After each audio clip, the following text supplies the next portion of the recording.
computer. Welcome to Hidden History, Stories from the Secret City.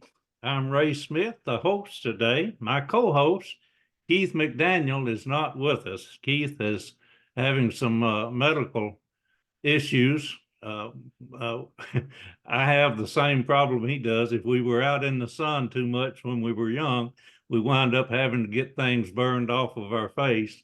And I think he's having to do that today, but it may be one that's a little larger than most, so he was not able to be with us. But I hope he's doing all right, and he will record what we're doing, or we're recording it, and he'll post it a little later on. So I have with me today, my guest is Clifton Truman Daniel.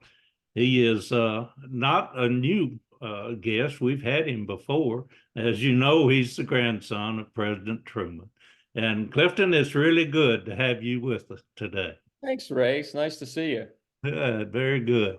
I've asked him if we could talk about a couple of things, and he's agreed. I'm delighted to say that when I gave him the topic, he chuckled about it and said, "Yes, Ray, I know about that." And but he said, "I'll do a little more digging, and we'll talk about it." Now, the thing I asked him to talk about was something that's called the Majestic 12, and I got it because of this book that I picked up by Stanton Freeman. And it obviously, if you know anything about him, you know it has something to do with UFOs. And in fact, it does. It goes back to the Roswell incident in 1947. But we want to talk a little about this thing called the Majestic 12. And I'm really glad that, Clifton, that you've done some research and had some folks look into it. And let's talk about it. When did you first learn that there was something called a Majestic 12? When you called me, Ray, Okay. I had never heard of Majestic 12 before, so I immediately, because when you and I talk, when you and I have done these things before, we talk about Oak Ridge, we talk about Hanford, we talk about the Manhattan Project, we talk about other points of history. Right. So when you suddenly said, well, let's talk about UFOs, I just thought, okay, what is going on in Oak Ridge, Tennessee? Uh-huh. And so I looked it up, and what I learned, and I've looked online a few more times and talked to the folks, the archivist, Randy Soul at the Truman Library, particularly an archivist, that Majestic 12, I think that came out in, I want to say came out in the 80s. It wasn't. Yeah, about 84, I believe. Yeah. And now, and now, of course, I'm saying to myself, that I'm thinking, well, that wasn't that long ago. Yes, it was. I forget how old I am. Yeah. 80 was 44 years ago. So let me put that in context for us just for a minute. From okay. his book, it says, then in December 1984, the Majestic 12 document showed up on Jamie Chandra's doorstep. To be more exact, a roll of undeveloped black and white 35 millimeter film came in the mail to Chandra's home in Burbank in a double wrapped plain brown envelope with no return address and an Albuquerque, New Mexico postmark. That's what we know about that. New Mexico. Yeah. Everything, all the weird stuff seems to happen in New Mexico. It's amazing, isn't it? So when I looked it up, and the main thing, it was debunked. Yeah. And one of the things I remember from reading about it was that they had decided that Grandpa's signature, which was supposedly affixed to one of the documents, Grandpa's signature, they decided that it had been lifted from another document and pasted there. They could tell that. Mm-hmm. So it just seemed there, and that was not the only hole in the whole thing. They found a lot of inconsistencies, and it was debunked not long after it came out. But that said, there were other, people won't let this go. And I don't mean Majestic 12 specifically, but I mean the whole idea of UFO. UFOs, Yeah. or now called UAPs, unidentified aerial phenomena, and the Air Force, and I think it was just the Air Force. I don't know if it was the other branches, but the Air Force just recently, within the last couple of years, have said, okay, yes, there's some weird stuff that we don't understand.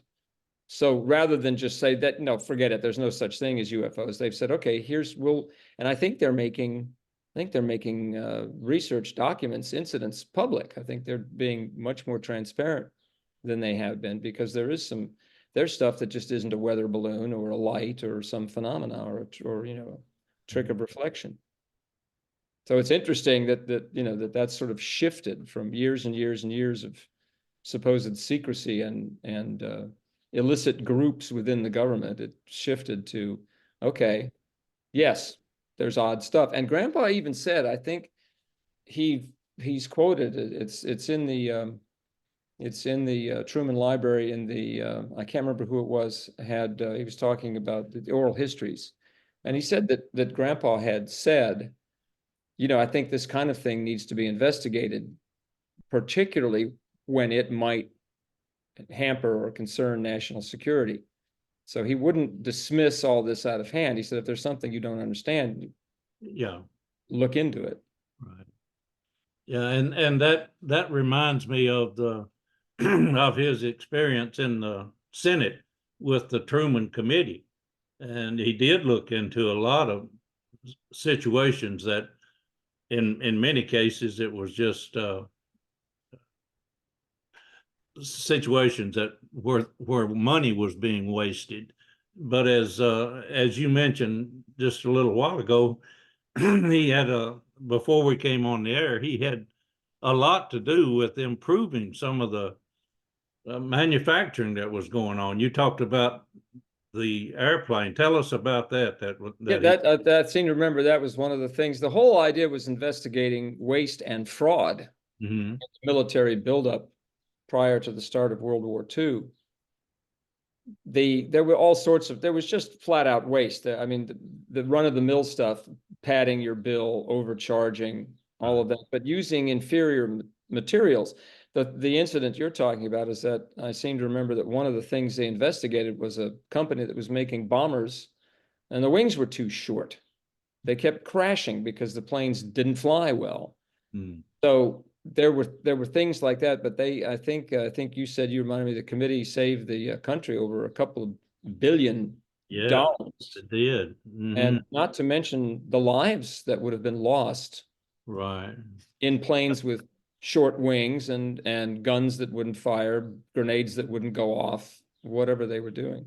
This is the book that we were referencing, The Watchdog, and it says how the Truman Committee battled corruption and helped win World War II. And I think that's a very accurate statement about the significance of the Truman Committee. But making a connection to Oak Ridge for us, what really got me to purchase this book was when I got a contact out at Hanford who had written a story about the Truman Committee and its attempt to learn what was happening in Hanford, Washington. And I knew just a little about that there was something that had to do with Oak Ridge as well. So I began to looking into that, got the book, and actually wrote a historically speaking column about this. But the fact is that the Truman Committee did make an attempt to get on site at both the Hanford location and the Oak Ridge location.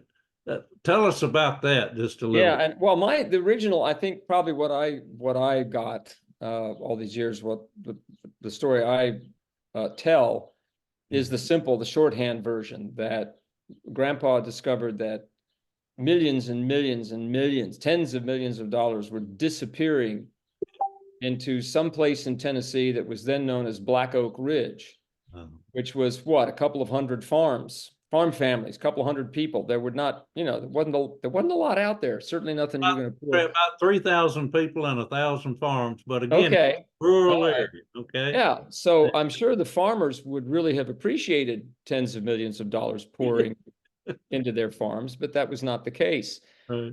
So Grandpa sent inspectors to Oak Ridge and to Hanford. Mm-hmm. Same thing was happening out in Hanford. They were buying up land, condemning land, and getting ready to build something. And so he sent inspectors, and you should tell that story of Mrs. O'Leary, the guardian of the gate. But they sent inspectors, and they were turned away. Yeah. Of course, afterward, Secretary of War Henry Stimson called my grandfather. I always thought it was, I had the mistaken impression it was a face-to-face meeting, but David McCullough in Truman said that it was a phone call. And we've got, you and I'll get to that in a minute, but he basically said, the way I always told it was, Mr. Senator, that's legitimate and it's top secret. Please get those guys out of there. And Grandpa did, which is essentially the phone call. But apparently also, because the stories wouldn't go away, he and others kept trying. And that, despite agreement he had with Stimson, but there were some more attempts to find out what was going on out there because, and this sort of goes back to the whole UFO UAP thing. Mm-hmm. People, it kept leaking out. If the government's keeping UFOs secret, they're, wow, are they doing a really good job? Because they couldn't even keep the Manhattan Project totally secret. It kept leaking out in bits and pieces. But anyway, tell that when the inspectors went out there, Mrs. O'Leary. Right. It is a good story, and I'm delighted that I dug up the details. Evidently, the member of the Truman Committee arrived at the gate coming into Oak Ridge, and of course they wouldn't let them in. And the head of the security there in Oak Ridge called General Groves' office and to say, we've got these people who say they have authority to get in, but we don't have any badge. We don't have any information on them. What are we going to do? And he was talking with Mrs. O'Leary, which is General Groves' administrative assistant. And she said, I'm sorry, the general is not here. But she said, I will tell you what you need to do. And she did. She said, I don't care what you tell them, just don't let them in. And that's in fact what they did. They denied their access and they had to go away. And now and I don't know the exact timing between when they were at Hanford and when they were in Oak Ridge, but it happened around the same kind of timing. And of course, at Hanford, they did the same thing. They made the phone call and turned them away. And then there's more detail about the Hanford situation than there is about the Oak Ridge. All I have about the Oak Ridge situation is what I just told you. Okay. Well, but this is probably a good place to read that. This is McCullough's book. It's on page 289 of David McCullough's book, Truman. Yeah, a big book, by the way. A big book. Yeah, I read it years ago, and I still have marks on my chest reading it at night. Yeah. They were getting odd bits and pieces of information indicating huge unexplained expenditures for something that was even then identified only as the Manhattan Project. Mm-hmm. On June 17th, 1943, Grandpa phoned Secretary of War Stimson, and the conversation went like this. And this is David's book on page 289. Stimson, now that's a matter which I know all about personally, and I am the only one of the group of 2 or 3 men in the whole world who know about it. And Grandpa said, I see. And Stimson went on, it's part of a very important secret development. Grandpa said, well, all right then. And Stimson said, he started to say, and Grandpa cut in and said, I herewith see the situation, Mr. Secretary, and you won't have to say another word to me. Whenever you say that to me, that's all I want to hear. And Stimson said, all right. And Grandpa said, you assure that this is for a specific purpose, and you think it's all right. That's all I need to know. And Stimson said, not only for a specific purpose, but a unique purpose. And Grandpa said again, all right then. And Stimson said, thank you very much. And that was apparently the end of the call. That said, information kept coming to Grandpa. Right. People kept finding out or getting as David said, bits and pieces Mm. of information. They were near Hanford, nearly 500,000 acres were being put aside, to build the facilities out there. And he goofed. This was former Senator Schwellenbach, Louis Schwellenbach, who was now a district judge in Spokane, Washington. And Schwellenbach's worried about this. So he writes to his old colleague, Grandpa, and says, there's this enormous land condemnation for the DuPont company, and that 500,000 acres. And Grandpa wrote him back and said, don't worry. And he said, I know something about that tremendous real estate deal, and I've been informed that it is for the construction of a plant to make a terrific explosion for a secret weapon that will be a wonder. I hope it works. I mean, he put this in a letter. I know. And as David writes, it was a terrible breach of security. I mean, he's reassuring a friend and former senator. So I think that's where his head was. But he just sent it through the mail. And here we go. And David actually said that it was exactly the sort of insider talk one member of the senatorial club would give to another that gave generals and admirals nightmares. Yeah. I think that's exactly right. And Yeah. you take that and think about what we know to be a very real secret that was being kept, and hear this casual conversation, if you will, it brings it out. And then you take that and compare it to keeping secrets about UFOs. Don't you know there'd be Well, that's right. And that's what I think. I mean, I've got an open mind about that. There's stuff that has been seen that they can't explain. Right. And the universe is endless. So the chances that we are all alone on our little blue marble seem astronomical. But it's a long distance from here. Yeah, well, that's the problem. I mean, if they're flying over here and scooping up human beings to study, they're really tired by this point because they've been traveling forever to get here. But it's, you keep an open mind and you look for these things. But that's the one thing that when it comes to the government hiding this from people, as I said a minute ago, the government couldn't even hide the Manhattan Project completely. Stories start leaking out. You have senators writing letters to each other. Yeah, I know it. So it's very hard to plug every leak in any project. But in fact, the Roswell incident just keeps coming up. Have you been to Roswell?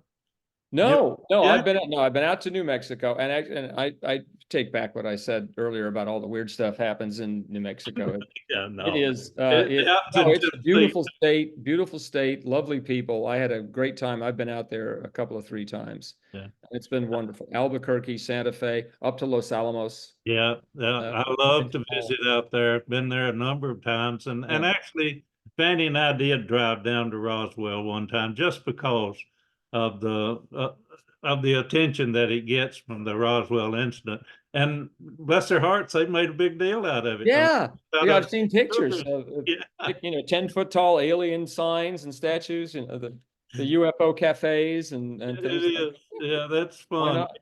Why not? Absolutely, why not? And anyway, that's what I was just astounded. I always loved the stories that you guys told me when I first came out to Oak Ridge all those years ago, that even the kids on the football team, the high school football team, didn't have their names on their jerseys because you couldn't have anybody tracking them. Right. Find out where that guy Smith is from. Well, we can't because his name is not. They were trying hard to hide that secret in every way that they could. Yet we had George Koval, who was a spy there in Oak Ridge, Klaus Fuchs out at Los Alamos, and President Truman. Well, Senator Truman. Senator Truman didn't. I don't think Schwellenbach never said a word. So this is all David got that, I think, out of private papers and thorough research. David David knew how to do his job. Yeah, he absolutely did. But that's not to say it wasn't not a good thing to do. It wasn't the Right, smartest right, thing right. to do. But But it yeah, didn't go out that way. But talk about the Roswell incident just a little bit more. It did come up, and your grandfather dealt with oh, it. right. Well, the jokey thing was some reporter asked, Randy sent me the stuff in the Truman Library. A reporter asked my grandfather, what do you know about UFOs? And Grandpa said, only what I read in the newspapers. So, but later on, he told, and I forget who he told. I think it was Air Force. I think it was Air Force General, might have been the Chief of Staff of the Air Force, said that, if you're finding unexplained phenomena, investigate it, particularly when you think it might compromise national security. Yeah. And I'm sure Grandpa had primarily in mind, not that it might be an alien life form, but that the Russians might be trying something that if you can't explain it and it looks weird, you need to take a look. But that was all he said. And then later on, years later, I think after he left office, somebody asked him about UFOs, and he snapped at him, which this man took as, and he wrote to the Truman Library telling them the story that I had seen. Let me see if hopefully I stay on the screen when I do this. Okay, go ahead. But I want to look at what Randy sent me. Okay. Let me hold on just 1 second here. Oh, where is it? Let me see. That's all right. You'll get it. Yeah, I'm just trying to. I need a new window, and I need to then go to my email and then find what Randy wrote me. There you go. Now I got you, but I don't. Where did Randy's? I had trouble finding this morning. I don't know if this happens to you or any of Hey, it does your all the time. viewers out there, but I get emails and I try to read them. Yeah. I try to read them in my phone and they're just not there. They've rotated down somewhere where I can't find them. Here it is. Okay. Use the search technology. No, yeah, there we go. And National Archives links. Let me see if that's the letter. No, Okay. these videos. All these videos on UFOs. I don't think that's Right. Yeah. but here, the oral history. Here we go. And this is General Robert Landry. Okay. And this is his Air Force aide, was Grandpa's Air Force aide. And let me just find this in the find in page, and then just put UFO, and there we go. In this time period, General Landry said, in this time period, the UFO phenomenon was getting quite a bit of play in the press, radio, and TV, and from miscellaneous other sources. All manner of objects and things were being seen in the sky by people, including attempted UFO landings and UFO hoverings over isolated areas. There was even a report of seeing little men with big round heads getting in and out of a UFO. Well, the president, like any other citizen, is exposed to all these things too.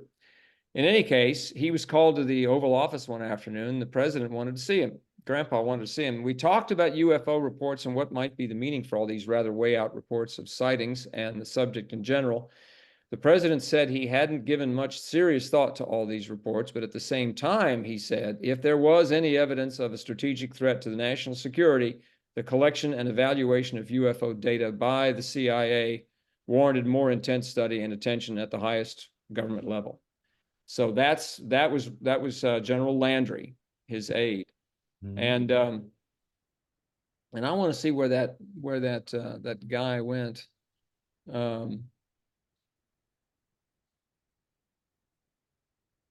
There's no. Randy said there was no reference in Grandpa's papers to Majestic 12. Just going back to that a little bit, but I don't know which of these. It might have been in. I think it was in Brian Burns' article. Brian used to write. He now writes for.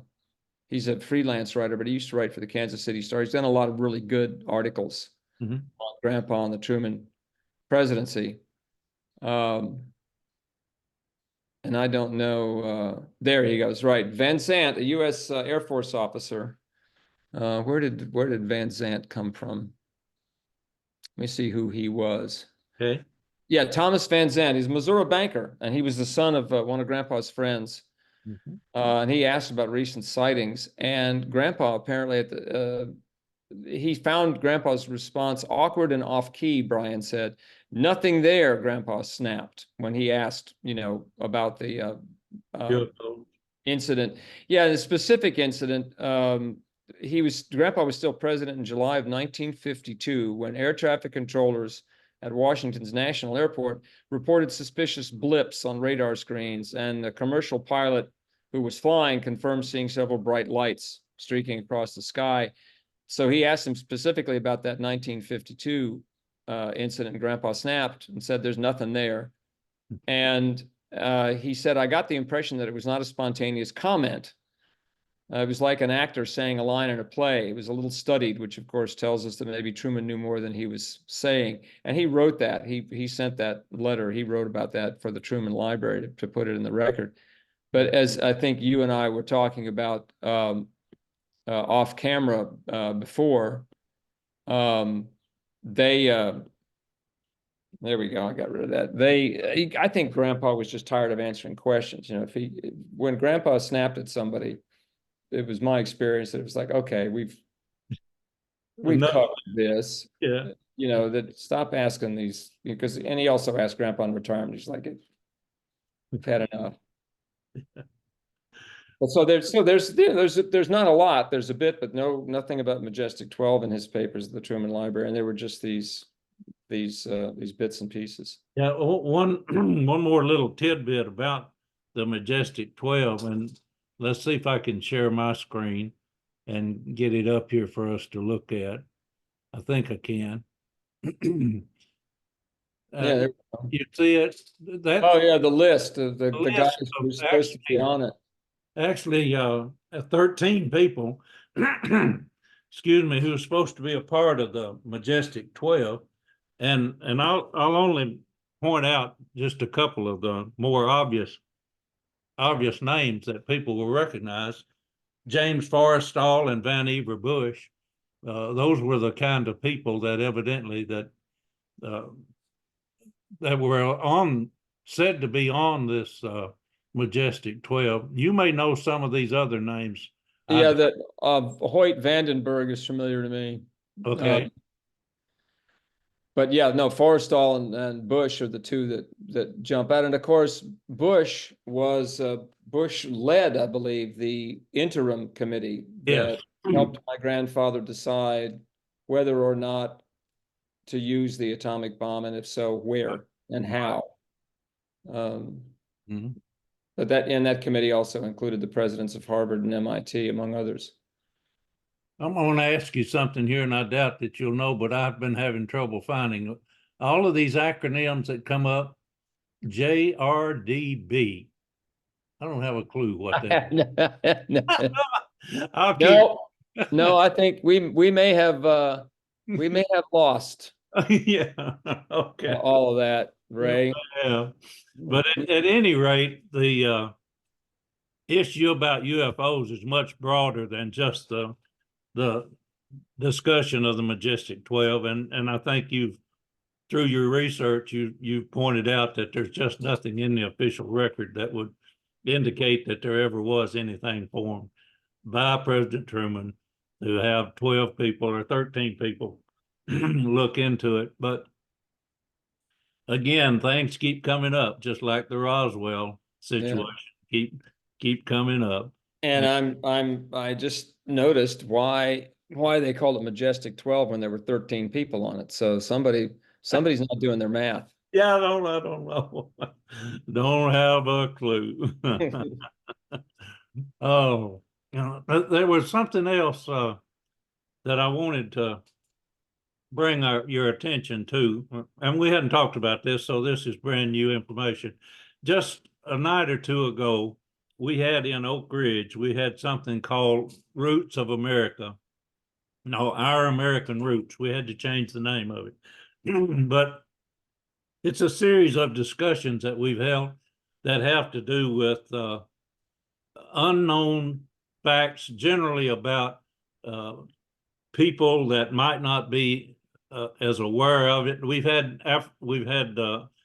talks about African American history. We've had Native American history, and this past week we talked about the Jewish history of that area of East Tennessee, Knoxville and Oak Ridge.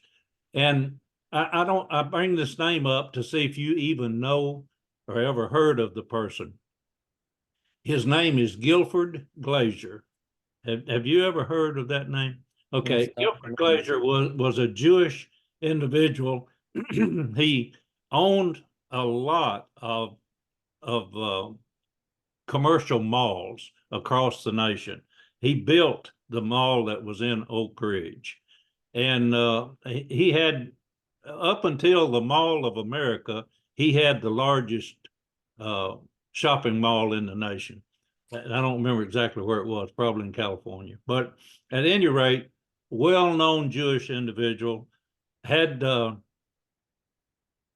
had personal relationships with the prime ministers of Israel after it was formed, was involved, and the reason I bring this up, he was involved in the initial creation of the state of Israel. And we had photographs of him bringing Golda Meir into Knoxville and Oak Ridge. And I just wanted to see if there was any connection. I know your grandfather had a Jewish friend, and you can tell us his name. I don't remember. It's Eddie Jacobson. Yeah, and that had influence on your grandfather, and literally resulted in him being the first to recognize the state of Israel. But I wanted you to know that we had a connection here in Oak Ridge with the Jewish community of Israel, the state of Israel. Interesting. Yeah. So you may Eddie and Grandpa met earlier than I had initially thought. They met when they met in Kansas City when Grandpa was working for a bank. He was a bank clerk early in his life. And Eddie worked for a nearby dry goods store. I think it was Hannah and Munger Dry Goods. And one of Eddie's job was to bring, I think, the daily receipts to the bank at the end of the day to be put in the vault. And Grandpa was the vault clerk. Wow. And there was a at that time there was a significant age difference. Grandpa I think was 22 and Eddie was 15. Oh. So, and that normally 22-year-olds and 15-year-olds don't see eye to eye on a lot of things. But they liked each other and occasionally had lunch. So it was a brief friendship started there. And then of course they ran into each other again in basic training for World War I. They were both at Camp Doniphan on Fort Sill in Lawton, Oklahoma. Okay. And they together ran the only successful canteen in the camp. Every unit had its own store, and all of them failed for one reason or another. People, the guys at the cash register kept sticking the receipts in their pockets and walking off. Oh my. Or they weren't buying things that they weren't stocking things people would buy, whatever it was. Grandpa and Eddie took a donation, a down payment or an investment from each man. I think it was $1 or $2 from each man in the unit, and they filled the store and thereafter kept it successful. They actually bought a cash register so they could lock it up. I think the other people were using cash boxes. And they bought a cash register and they kept their eye on the men who worked the store. As Grandpa said, we sewed their pockets up.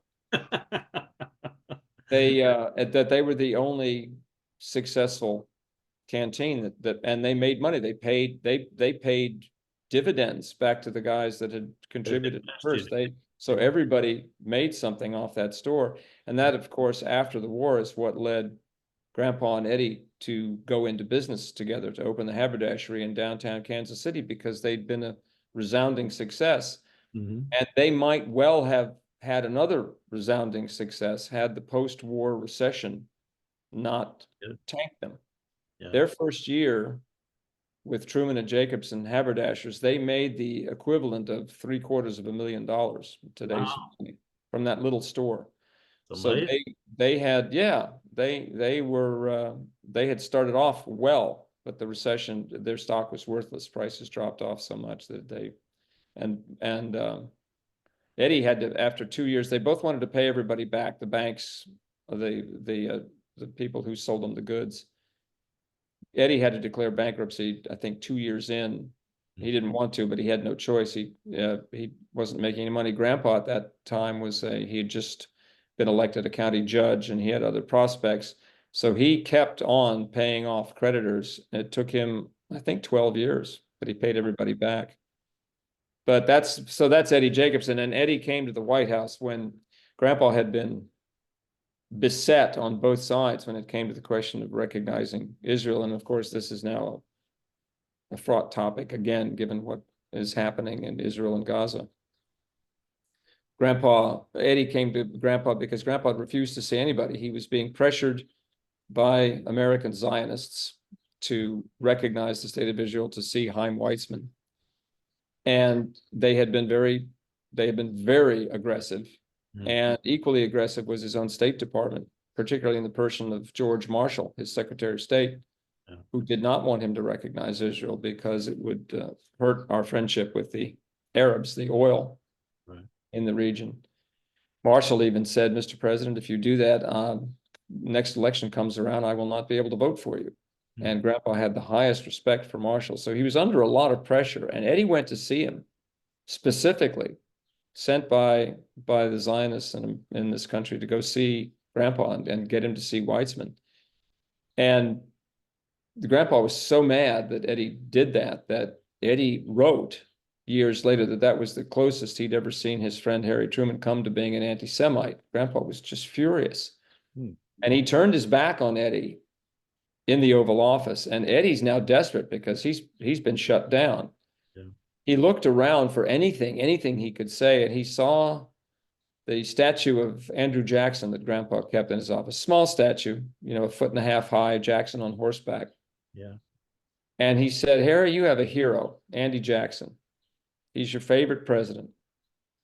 I have a hero, Chaim Weizmann. He's, I think, the greatest Jew who's ever lived. He's an old and he's a sick man, and he just wants to talk to you, and you won't see him, and that's not like you." And Eddie said Grandpa began drumming his fingers on his desk, which he knew was a sign Grandpa was changing his mind. And he whirled around in his chair and he said what Eddie described as the most beautiful words he's ever heard.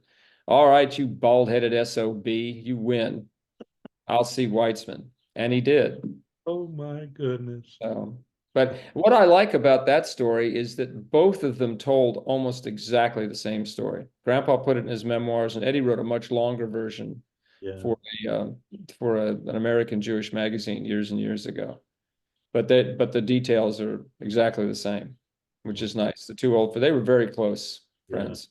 And Eddie never traded on Grandpa's fame or power, unless the few times that he asked for help, it was always for somebody else. It was Eddie never asked for anything for himself. So he never abused the friendship. What a neat story and a real live example of true friends and the influence that friendship can have. And obviously, as you state, the situation going on today, I don't understand all of the implications of what's happening, obviously, and I don't understand all of the It's hard to talk about. We have, Polly and I have been, we're going to start a little later today. We've been picking up books, audio books mainly, so we can sit and listen or when we're driving. One of them is Jimmy Carter's book on Israel and Palestine, which is very good. A recounting of his experiences in the Holy Land, his visits there before he was president, the peace accords, all of that, how all of that came to be. But it's supposed to open up a little more understanding of both sides, and that's where Polly and I are on this. It is a horrendously complicated problem, and it has cost so much humanity on both sides. Yeah. So we are still in the process of trying to, just for ourselves, and our kids are doing the same thing. Our son was over last night with his wife, and he's reading. We're trying to read and catch up, Yeah. and avoiding the echo chamber. You know, the folks who pick a side and then just start clicking and Googling stuff that reinforces their own idea. And you've got them on both sides. You absolutely do. And of course, with the technology we have today, you can get anything out. You don't have to Right. have any verification. You can just start spinning it. Yeah. And again, I applaud you for trying to look into it and find the details. And as you well know, we had planned to make a trip there in January, and I'm so disappointed that we couldn't do that. I'm still hoping that at some point in the future we'll make that trip. Um, Me too. And hopefully the reason we can make it is that things are much better, or things are better in the region for everybody. right. It's Yeah. Very good. Oh, and one other thing before we wrap up, you want to talk a little about the what's going to be happening soon at the Truman Presidential Library? Yeah, June 8th, we're going to, I belong, I think actually one of the founding members of the Society of Presidential Descendants. Okay, We good. used to joke when bunches of us would get together. I think it was years ago. It was me and Margaret Hoover and Susan Ford and Lucy Johnson. And we were doing a program down in Key West at the Truman Little White House, and people they're always sort of astounded that we know each other. It's Right. one of the best things about being a presidential descendant is knowing other presidential descendants, of knowing people that are in the same boat, if you will. But we started joking on the dais during the program. You know, we need a club. We need ID cards, maybe a secret decoder rings. You know, a secret lair would be nice. So we're just going off piste on this whole thing. And then in 2018, the White House Historical Association had its annual site summit, when they invite representatives from all of the presidential sites, libraries, homes, birthplaces, all of that kind of thing, to a conference. And during that summit, that year they wanted to invite descendants, which I don't think they had done before, at least not en masse. So they enlisted the help of Massey McKinley, who is President McKinley's great nephew, but he is also President Cleveland's great grandson. So he has two presidents in his family. They enlisted Massey McKinley to help them find a bunch of us. And Massey found quite a few. And they invited as many as he found. And I think they had, he was hoping, the White House Historical Association was hoping to have, you know, maybe 10 or 15. I think they had 65 of us. Oh my goodness. But that list with Massey got together with Tweed Roosevelt, Teddy's great grandson. Okay. Massey got together with Tweed, and they founded the Society of Presidential Descendants. The offices are maintained at Long Island University near Teddy Roosevelt's home at Sagamore Hill on Long Island. Okay. And LIU provides us with, you know, the nominal office space that we need, but also with support. They tech support, web services, things like that. So they've been our backbone for this. But I think we have 100, 150 dues paying members now. Anyway, some of us are going to visit the Truman Library on June 8th. We do a gathering every other year, and we do a book award every other year. And the society's whole purpose is bipartisanship. Is we promote responsible leadership, Yeah. cooperation. We're all Democrats, Republicans, independents. Yeah. We all get along. We, as people will tell you when you are a young person, you're going to go out in public, do not discuss politics and religion. We have completely forgotten that in this country. That's all anybody talks about. And of course, we're at each other's throats because of it. But that's kind of, so we're going to visit the library, do tours of the library and go back and forth, go up the street and visit my grandparents' home. And then we have a dinner at a gallery, the Nelson Atkins Gallery in Kansas City that evening. And I think on Sunday, we're still talking about running over to the Eisenhower Library, since it's only 100 miles away. We'll all pile in a car and go invade them next. Okay. I haven't been yet, so I'm looking forward to that. Oh, yeah, it's a very nice library. It is. You'll enjoy. Yeah. Well, good. That sounds like an exciting event, and thanks for bringing us up to date on what's happening with the presidential descendants.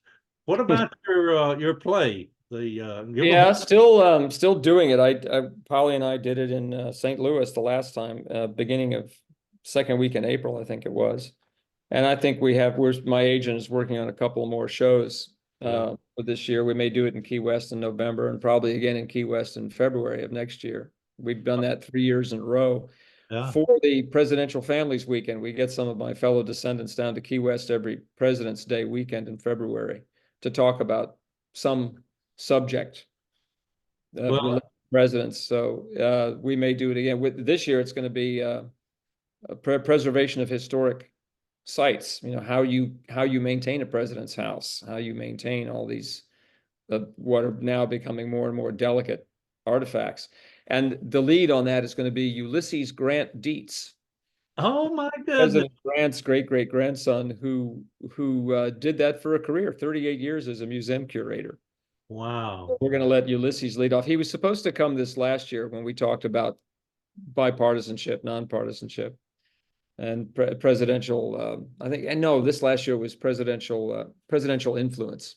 How presidents use the power of their personnel, friendships, as we were talking about earlier. How they use other than proceedings of Congress to get things done. Mm-hmm. And Ulysses was supposed to be on that one, but he came down with COVID, so he couldn't come. So we're gonna give Ulysses the lead. Good. This one. And that will be held when? That is President's Day weekend. I don't know the exact dates. Oh, that's fine. We always do it the Saturday of President's Day weekend. We all come in on Thursday or Friday and run around with each other and cause trouble. And then Saturday afternoon we do the panel discussion. The Truman Library director, Kurt Graham, has been moderating it the last couple of years. Good. And he's very good at that. So we'll do that with Kurt. And then people will, that Sunday, usually I do the show on Sunday and Monday. And then everybody begins leaving, Monday, Tuesday. Polly and I always stay an extra couple of days because we've been working all weekend. So it's nice to just sit and just relax. Yeah. Yeah. Well, I'll thank you once again for the time that I was down in Key West at the Little White House and called you on the phone. And you gave me a wonderful tour through the house. Well, I'm sure that they set it up for you. Yeah, when folks go, if I know you're going, just let me know because they're more than happy. And if they know that you know me, they will more than likely tell unflattering stories about me. They did have some stories about you. Yeah, they do it all. They do it there. You know people long enough, Ray. Respect just goes out the window. There was a guy there years ago. He's no longer with us, sadly. Paul Hilson, who used to take a particular delight if he caught me going to the beach or in a pair of flip-flops and a bathing suit with a towel over my shoulder. That's when he would turn to a crowd of people and go, "There he goes. There's the president's grandson." What can you say? Not much, except, "Hi, how are you? Nice to meet you. Yeah, that's yes, right. I'm naked from the waist up. Thank you very much. Great." Oh, me. Well, it's been a delight to talk with you again. Likewise. I appreciate you taking the time and sure with us and and debunking the yeah, well, it's like you said, it's a debunk of some of it, but it's also, keep your eyes open, the rest of it, Can't ever tell what you might. No, you can't. Okay, folks, thank you very much for joining us today. And I will have Cameron Reed, or Keith and I will have Cameron Reed on next time. He's going to be talking about a book that he's written called An Encyclopedia of the Manhattan Project. And Clifton, that book is going to have a lot of good detail that I don't think people will have known before. So it'll be good to see where Cameron is on that, and we'll bring that to you next time. That sounds good. And I'll leave you with one quick thing that I forgot to mention earlier about the Truman Committee. Yeah. Grandpa, he was on the committee when Pearl Harbor was attacked. Grandpa went to General Marshall and said, "I am a lieutenant colonel in the Missouri National Guard. I fought in the First War. I want to fight in this one. Put me in." And General Marshall said, "You're too damn old." And my grandfather said, "Wait a minute, you're 4 years older than I am." And Marshall smiled and said, "Yeah, but I'm a general already." So he sent Grandpa back to the Senate, and he actually said, "Go back to the Senate. We need you." We need you there. And he did do a marvelous job. Yep. Obviously, with that Senate committee, and then later on as president. So thank you again for sharing with us about your grandfather. Thanks, Ray. Always good to see you. Good deal. And we'll see you next time.